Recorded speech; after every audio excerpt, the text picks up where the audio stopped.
On va maintenant passer donc à la dernière intervention de ce webinaire, donc, qui est faite par Madame donc Juliette Bénéjam à distance et qui va nous parler des interactions génotype SDP.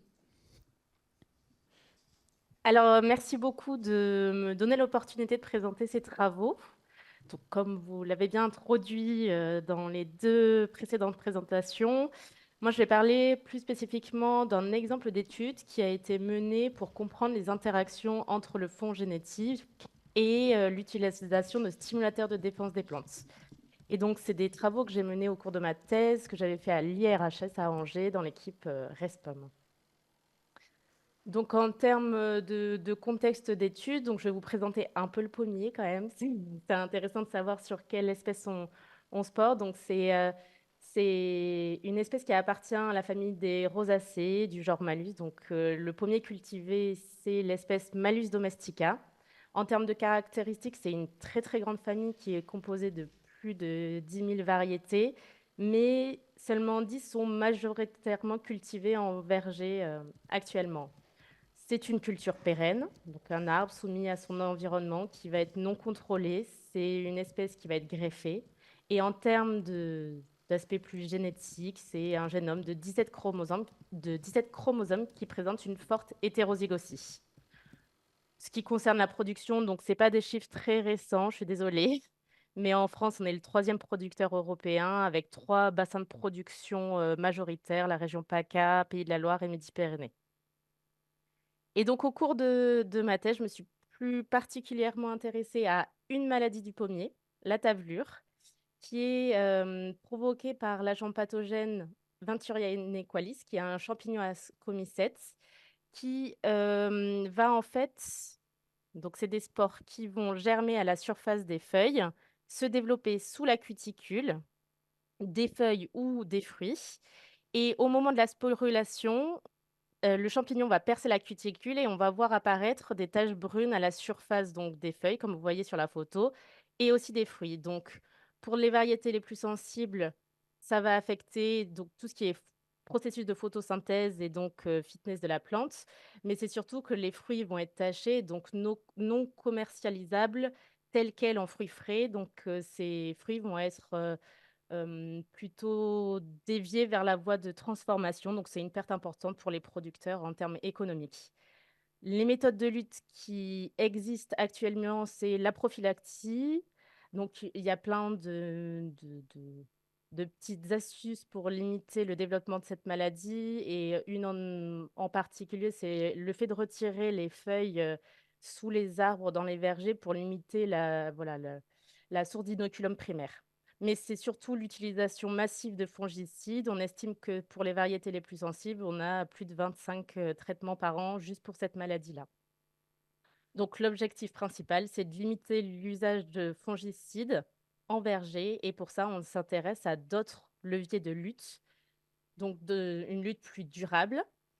Et donc, c'est l'objet de ce séminaire aujourd'hui. On s'intéresse notamment à deux leviers, les résistants génétiques et les stimulateurs de défense des plantes. En ce qui concerne les résistants génétiques pour la tavelure chez le pommier, il y a un très grand nombre d'études qui ont pu être menées et qui ont permis de mettre en évidence à la fois des gènes majeurs de résistance, mais aussi des QTL. Donc, vous voyez, ils sont répartis sur l'ensemble du génome. Il en existe un grand nombre. Et donc là, encadré en rouge ou bleu, c'est 3 QTL, donc des résistances euh, quantitatives plus partielles, auxquelles je me suis intéressée plus particulièrement. Vous allez voir, ils vont revenir régulièrement au cours de ma présentation. Et donc la principale limite de l'usage des résistances génétiques en verger seules, c'est que ces résistances vont être rapidement contournées par les agents pathogènes. Donc vous avez déjà entendu parler du contournement de ces résistances dans les précédentes présentations. Et chez le pommier, on estime que la quasi-totalité des gènes majeurs de résistance ont déjà été contournés au moins une fois par une population de pathogènes de table. Le deuxième levier, donc, c'est les stimulateurs de défense des plantes, donc les résistances qui vont être induites par ces stimulateurs. Et là aussi, c'est quelque chose qui a déjà été étudié, qui montre une capacité d'induire des défenses chez le pommier. Mais pour le coup, la principale limite de cette méthode en utilisation seule, c'est une variabilité de l'efficacité et plus particulièrement en conditions non contrôlées, c'est-à-dire en verger. Une fois qu'on passe de la serre au verger, on va avoir une efficacité qui devient, voilà, plus variable en fonction, de l'environnement, de l'année. Donc une, question qu'on s'est posée, c'est si on combine ces 2 types de résistance, est-ce qu'on aboutit à une lutte plus efficace et plus durable? Et comment on peut essayer de mettre en évidence si justement on va réussir en combinant ces résistances à avoir cette efficacité, cette durabilité. L'hypothèse derrière, donc ça a déjà été évoqué, c'est que si on combine ces différentes résistances, on va induire différentes voies de défense dans la plante. Et donc si on induit différentes voies de défense, intuitivement, on peut se dire qu'on va, voilà, en cumulant les différentes molécules, aboutir à une meilleure résistance, une meilleure protection de la plante. Et en termes de durabilité, c'est un peu la même chose, c'est-à-dire que si on multiplie les différentes voies de défense, le pathogène va avoir plus de mal à contourner chacune de ces voies de défense et donc cette méthode de lutte sera plus durable. Donc ici, vous avez un schéma qui nous a servi à nous représenter de façon très théorique ce qui pouvait se passer au sein d'une cellule quand on active une voie de résistance génétique ou une voie de résistance qui va être induite par les SDP. Donc c'est une figure qui est adaptée d'un article qui a été publié par Tsuda et al. En 2009. En fait, l'idée, c'est que lors d'une infection, comme, ça vous a été expliqué, il va y avoir une réception d'un certain nombre de molécules par des récepteurs au sein des cellules et cette perception va induire toute une cascade de signalisation et de mise en place de défense au sein de la cellule pour aboutir à donc ce qu'on appelle sortie de donc à une mise en place de défense. Et l'objet principal de cette représentation, c'est de montrer qu'en fait, toutes ces voies, elles sont interconnectées, elles vont influencer les unes sur les autres. Si on essaie de représenter donc 3 QTL qu'on connaît bien, sur notre, pathosystème, donc les QTL T1, F11 et F17, on sait que derrière le QTL T1, il y a certaines preuves, dans la littérature qui nous permettent de dire que ce serait plutôt comme un récepteur qui va induire toute une cascade de signalisation, donc une voie assez indépendante, assez robuste, qui serait représentée là par la flèche rouge et les QTL, F11 et F17 qui, eux, interviendraient plutôt en aval, dans des voies assez spécifiques, dans des voies chimiques assez spécifiques, donc voilà, représentés en bleu. Et donc quand on applique un SDP, on va, introduire une molécule chimique qui, elle aussi, va avoir, comme impact d'induire des voies. Et la question qu'on s'est posée, c'est: est-ce que ces voies vont être complètement indépendantes? C'est-à-dire que, voilà, elle va induire une voie qui n'agit pas, qui n'interagit pas avec, les 2 autres voies de QTL. Donc c'est ce qu'on représente en pointillé. Ou alors est-ce il va y avoir une interaction, c'est-à-dire que les voies vont affecter, le flux de métabolites ou de molécules associées à ces QTL. Donc la première question qu'on s'est posée, c'est: est-ce que ces résistances génétiques et induites par les SDP sont indépendantes ou interactives? Donc ça, c'est l'objet de ma première partie. Donc je vais vous présenter le matériel, d'études sur lequel on s'est basé pour essayer de répondre à cette question. Donc on avait une descendance de, de pommiers greffés qui est issue du croisement entre 2 variétés qui portent ces 3 QTL. Donc une descendance de 265 individus. Donc, en termes de répétition, c'est 3 000 individus, en serre, quand on traite, donc ça en fait pas mal. Et l'intérêt d'utiliser ce type de population, donc une descendance, c'est qu'on va avoir un fond génétique qui est assez proche, entre les différents génotypes puisque c'est des individus, frères. On va avoir une ségrégation, donc différentes combinaisons des allèles pour les 3 QTL. Donc entre chaque génotype, on va avoir, des combinaisons assez contrastées de ces résistances génétiques et ça nous intéressait pour essayer de voir, dans le cas où les SDP interagiraient plutôt avec certains types de résistance génétique plutôt que d'autres, et ben, on pouvait essayer de le mettre en évidence puisque chaque génotype porte une combinaison différente. Et le dernier avantage de cette descendance, c'était que c'était des résistances partielles, puisque des résistances, totales nous auraient empêché de voir la variabilité, de réponse au SDP et inversement, une trop faible résistance, provoquerait le même effet. Donc, on a étudié cette descendance qu'on a traitée soit à l'eau comme contrôle, soit avec un stimulateur de défense des plantes qui est l'ASM ou BTH, donc c'est l'acylbenzol méthyle. Je ne présente pas tout de suite les mécanismes sous-jacents à ce SDP. Je reviendrai un peu plus tard dans la présentation.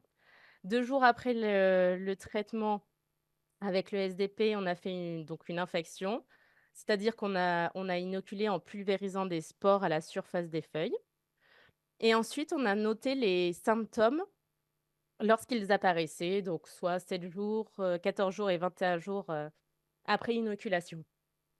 Et donc pour noter ces symptômes, on caractérisait, le pourcentage de surface foliaire qui était couverte par ces taches brunes, donc ces taches de sporulation et donc ça au cours du temps, comme je vous disais. Et ensuite, on a intégré l'ensemble de ces notations pour avoir pour chaque génotype l'évolution de la maladie au cours du temps et donc ça, c'est ce qu'on appelle l'AUDPC, c'est l'aire de progression sous la, hem, oui, l'aire sur la courbe de progression de la maladie.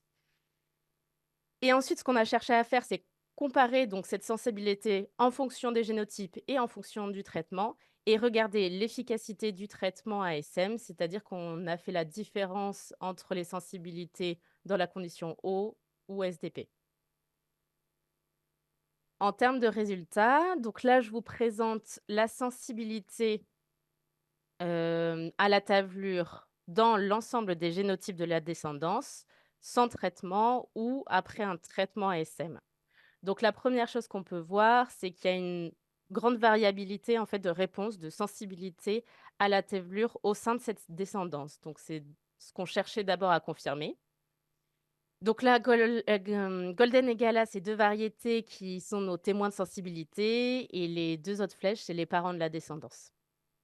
Et ensuite, quand on traite à l'ASM, la première chose qu'on voit, c'est qu'on conserve une certaine variabilité de réponse de sensibilité à la, tavelure.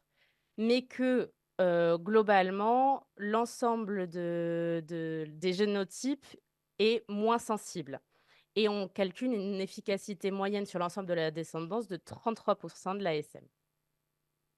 Donc ce qu'on peut en dire, c'est que la sensibilité à la tablure dépend du fond génétique. On s'y attendait un peu, mais on l'a confirmé et que l'application d'ASM module la réponse, au stress avec une efficacité, en moyenne de 33.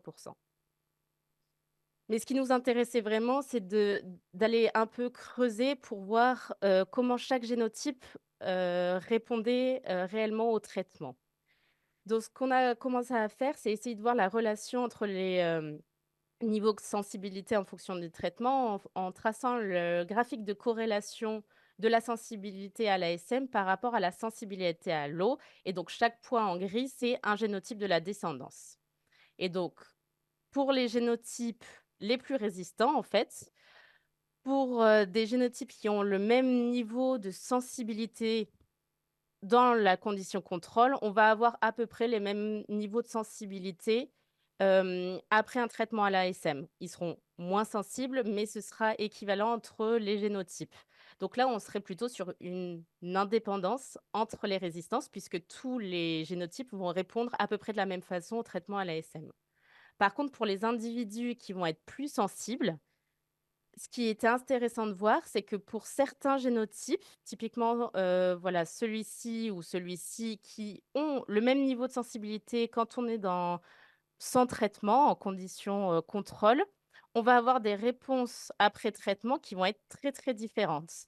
Et donc là, la question qu'on s'est posée, c'est pourquoi un génotype répond, mieux qu'un autre au traitement LASM? Et là, on suppose qu'il y aurait peut-être des interactions entre les résistances qui sont portées par ces génotypes, qui sont partielles puisqu'il est quand même relativement sensible, et les résistances qui vont être induites par l'ASM. Donc là, c'est un schéma, très, simplifié de toutes les relations qu'on peut imaginer entre des mécanismes de résistance. Donc si on essaie de conceptualiser, en fait, on peut avoir soit des relations d'indépendance, donc on va avoir des voies de défense qui sont associées au QTL, qui seront complètement indépendantes des voies de défense qui vont être induites par, les SDP. Et en termes de résultats, de réduction de symptômes, on va avoir l'effet de la voie de défense, induite par les QTL, plus l'effet de la voie de défense induite par les SDP. Donc en termes de protection, on va avoir un cumul des 2 effets, donc on aura une meilleure protection quand on ajoute les 2. Donc c'est de l'indépendance ou de l'additivité ou de la complémentarité stricte. Donc ça, c'est dans le cas où il y a pas d'interaction. Mais quand il y a de l'interaction, on peut avoir différentes formes d'interaction. On peut imaginer différentes formes. On va avoir la synergie, c'est-à-dire qu'en cumulant les 2 voies de défense, soit induites par les QTL, soit induites par les SDP, on a plus que la somme des 2 voies. Donc là, c'est le cas vraiment idéal. C'est quand on ajoute des SDP, sur, des variétés résistantes, on va avoir, des variétés complètement résistantes, au à la tablure. Ensuite, on va avoir des complémentarités partielles, c'est-à-dire que voilà, il y a une interaction entre ces 2 voies de défense, mais que finalement, on n'a pas plus que l'effet combiné des 2, mais on n'a pas moins non plus. On conserve, le même niveau que si on avait, l'un ou l'autre, l'une ou l'autre des voies de défense activées.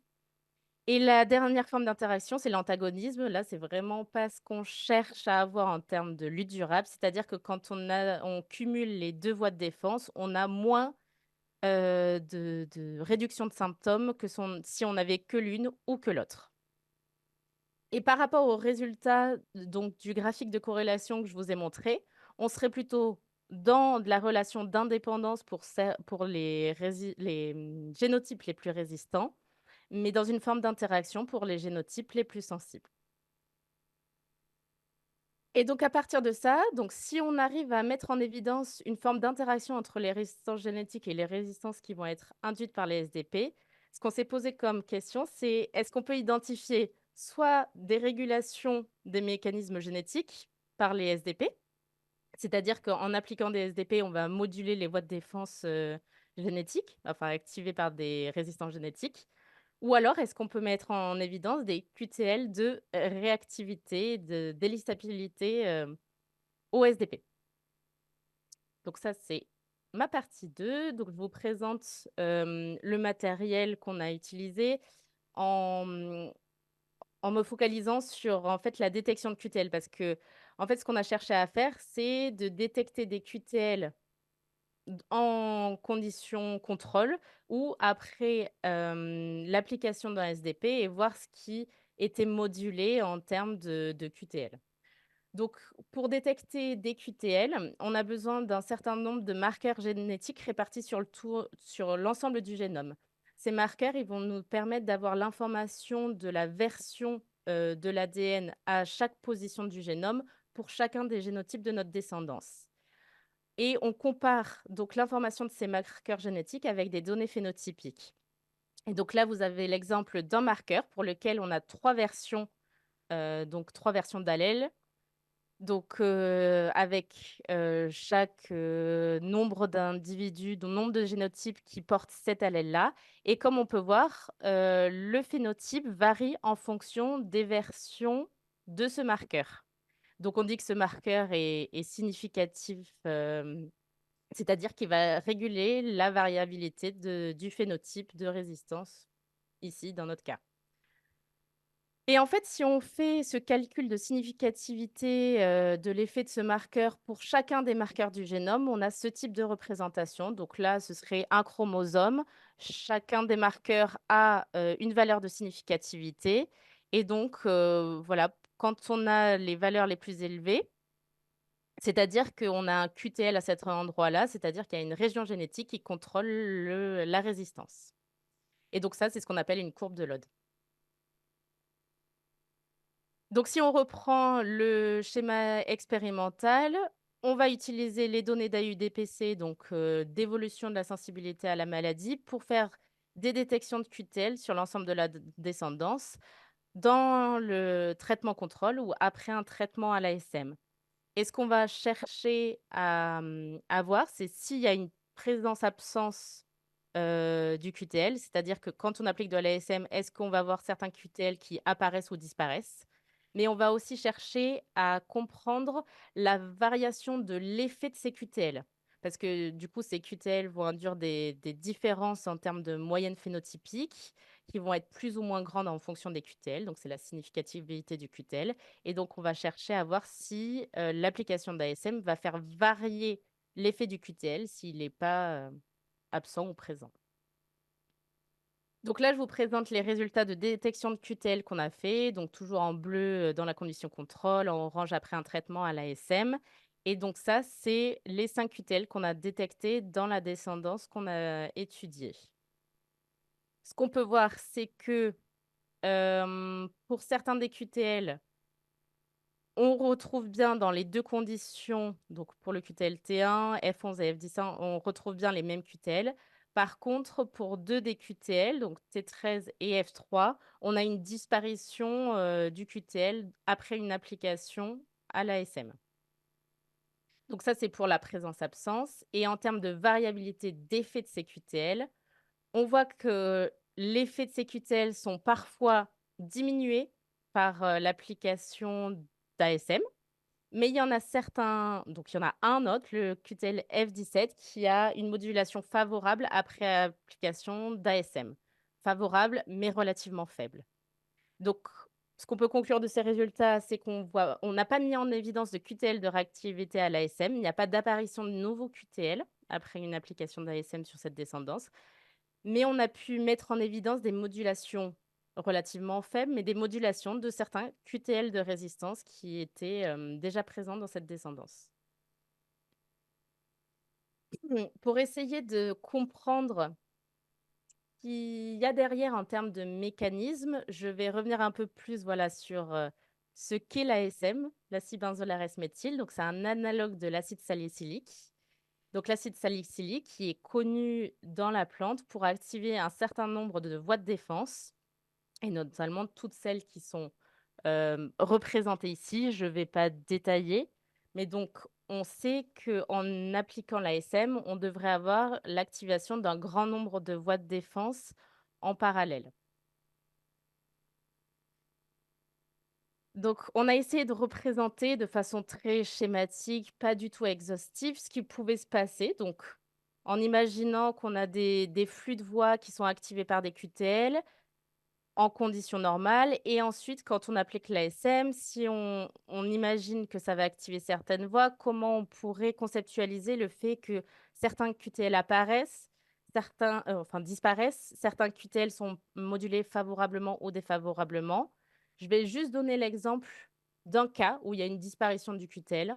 On peut imaginer que lors de la perception de la tavelure, on a la mise en place d'une, voie de défense et que le QTLF3, donc c'est, une enzyme, qui est impliquée dans cette voie et donc certains génotypes portent l'allèle favorable parce qu'ils sont capables d'activer cette voie-là, certains génotypes ne l'ont pas.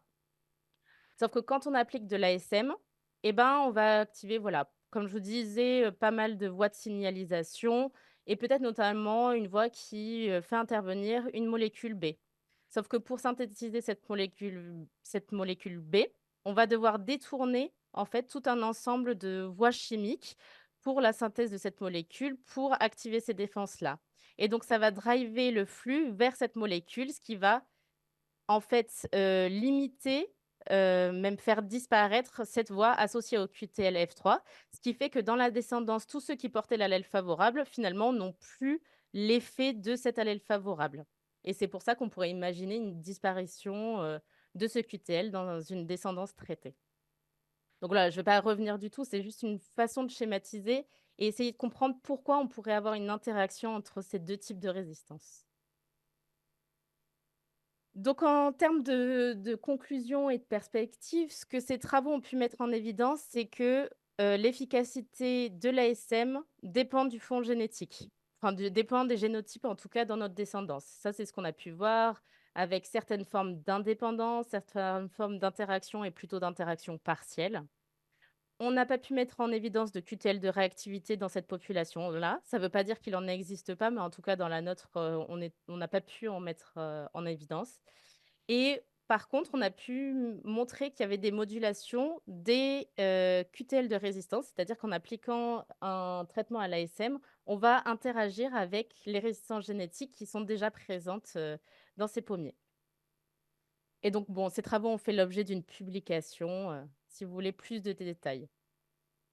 En termes de perspective plutôt fondamentale, il faudrait compléter ces approches de recherche, de mécanismes pour essayer de comprendre au niveau mécanistique ce qui se passe dans l'interaction par des approches moléculaires d'exploration.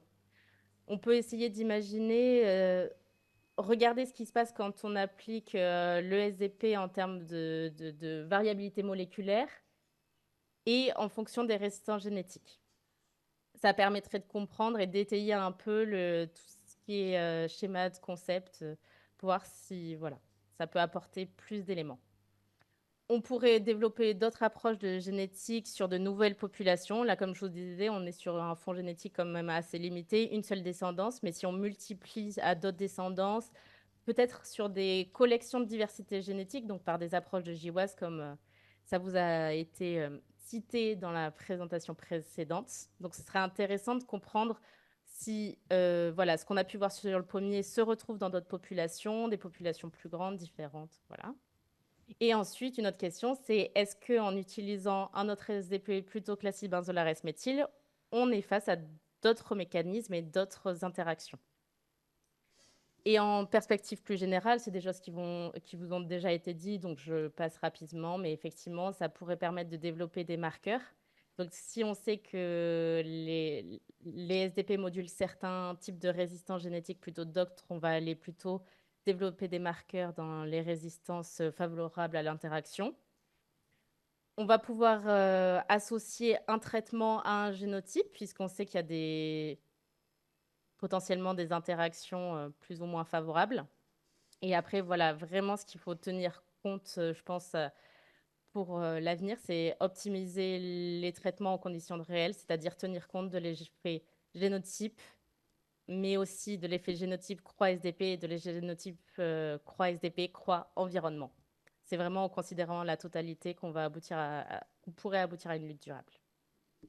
Donc, je vous remercie pour votre attention et je remercie aussi tous les membres, toutes les personnes qui ont participé à ce projet. Il y en avait énormément. Donc, voilà. Et merci à vous pour votre attention. Donc, s'il y a des questions. Merci à vous, Juliette, pour cette intervention. Donc effectivement, on a des questions pour vous maintenant. On va commencer tout de suite avec tout d'abord une question qui concerne la diapo 6. Donc vous avez évoqué différentes voies activables en réaction à un stimulus. Pardon. Oui. Certains SDP utilisent-ils des voies cellulaires spécifiques qui pourraient être plus efficaces et plus rapides, par exemple? Alors, les SDP, il y a vraiment beaucoup de mécanismes moléculaires différents. En fait, c'est un peu aussi ce qui est intéressant dans les SDP, c'est qu'ils vont agir sur certaines voies différentes.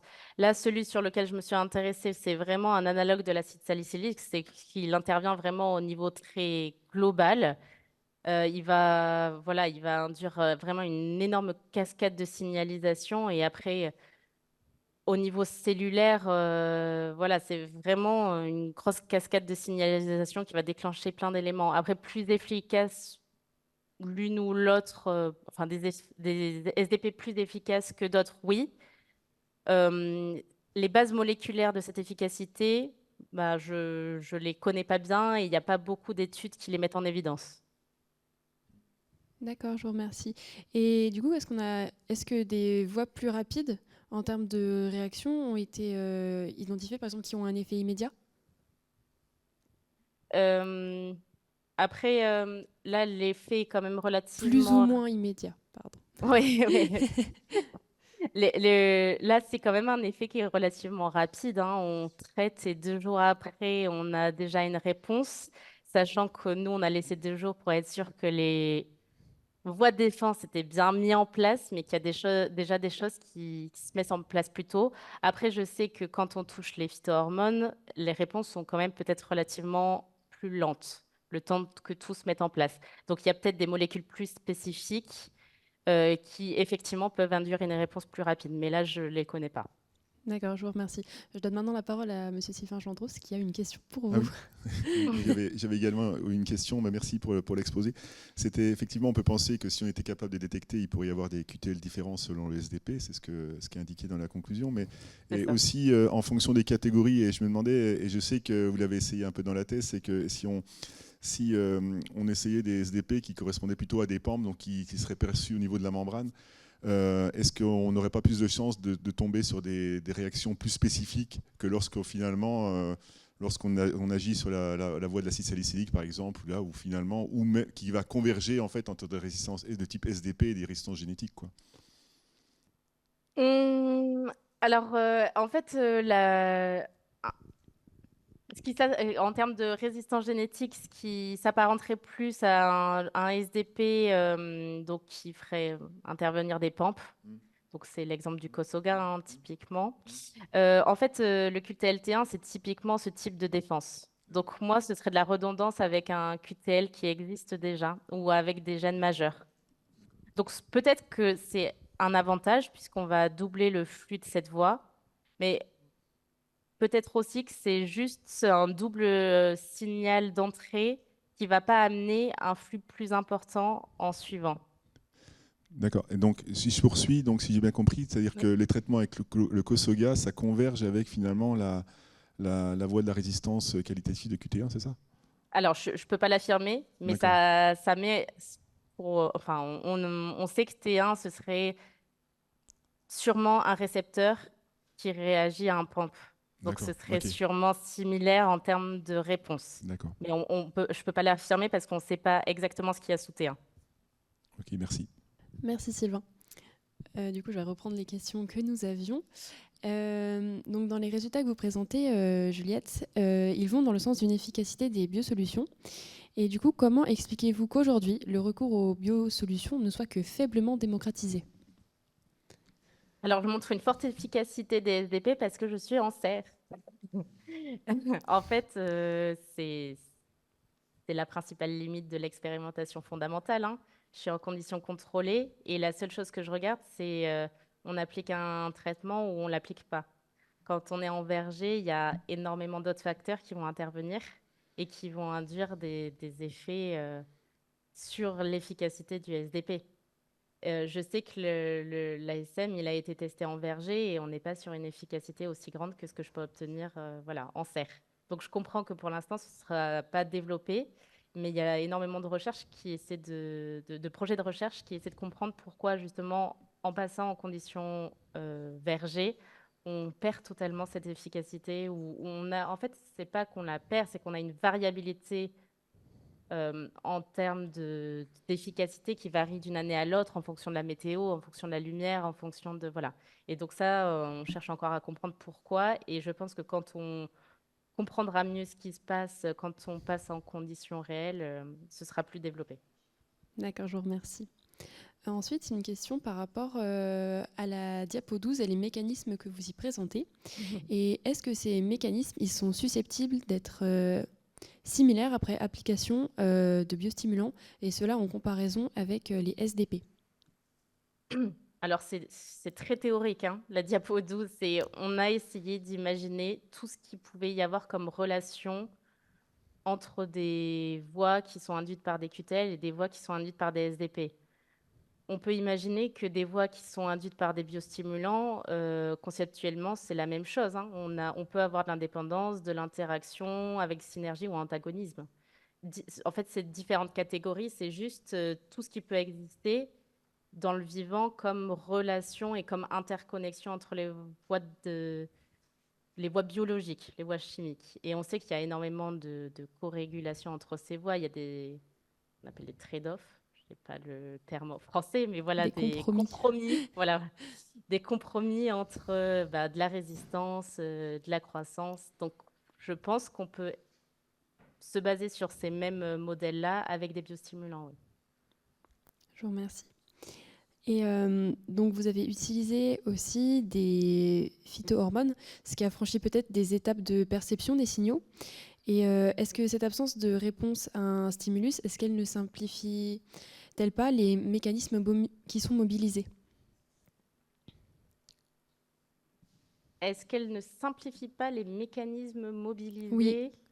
comme on bypass un peu certaines réponses à des stimulus, des stimuli. Ah, alors, je n'aurais pas trop d'éléments de réponse. Là, je n'ai pas regardé ce qui pouvait se passer si on utilisait justement d'autres types de SDP. Enfin, on en avait regardé d'autres, mais on n'a pas vu d'effets très différents, en tout cas. Oui. Bah, si ça rejoint finalement un peu la question que j'avais posée Oui. précédemment aussi, hein. Et peut-être une des difficultés aussi, c'est on a besoin pour faire le type d'études qu'a fait Juliette de phénotypes qui sont quand même assez clairs. Donc ça veut dire qu'il faut avoir un SDP déjà qui marche bien. Donc c'est vrai que la complexité de mener ce genre d'études, c'est déjà, on n'a pas forcément le choix du SDP qu'on va utiliser. Là, voilà, donc peut-être ça aurait été intéressant d'étudier en comparaison avec le Kosoga ou des choses comme ça, mais est-ce qu'il va être aussi efficace? Donc ça veut dire, est-ce qu'on va être capable de phénotyper de manière aussi efficace les plantes? Voilà. Donc aujourd'hui, on est un peu aussi bloqué par le nombre de molécules très efficaces qui pourraient nous faire avancer sur les connaissances fondamentales, je pense. C'est ça. On avait testé différents types de SDP en considérant que derrière chacun de ceux qu'on avait choisis, on pouvait mobiliser des types de réponses différentes. Sauf qu'effectivement, il y avait que l'ASM qui ressortait suffisamment efficace dans la sous-population qu'on avait testée pour aller chercher justement de la variabilité en termes de réponses génétiques. Les autres étaient intéressants, mais ne donnaient pas suffisamment d'éléments de réponse pour étayer justement la conceptualisation de l'interaction. Merci beaucoup.